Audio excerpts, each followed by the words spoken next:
নাকি এখানে জি sir, fridge আছে না? ফ্রিজ আমাদের আমরা মাগুর মাছ চাষ দেখেন তো ফ্রিজ আছে নাকি দেখেন। ফ্রিজে কি আছে একটু দেখি। আসেন, আপনি আসেন। ফ্রিজে কি আছে?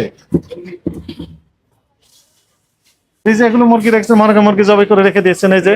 না স্যার, এটা আপনি তো বললেন যে মাগুর মুরগি স্যার, এটা রাখা গিলা কলিজ আছে না।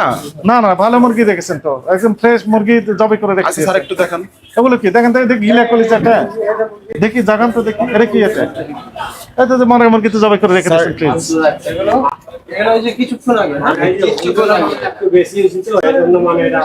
হোটেলে বেশি হয়েছে এজন্য রেখে দিয়েছেন। অনেক সময় স্যার দেখা যায় 30টা মুরগিতে একটা যদি বেশি হয়, কিংবা একটা কাস্টমার অনেক সময় ফেলে রাখা যায় এই। এছাড়া আমাদের গিলা কলিজ পুরো ফ্রিজটার ভিতরে আমাদের গিলা কলিজ থাকে। এত বড় ফ্রিজ দেখেন স্যার আমাদের। মুরগি তো রেখে দিয়েছেন। না, এটা অনেক সময় ভাইজান মনে করেন 30টা মুরগি কাটি আমাদের হোটেলে দেই, পাইকারি দেই, একটা মুরগি বেশি হলে ওই মুরগিটাই বেশি হয়। এটা আমাদের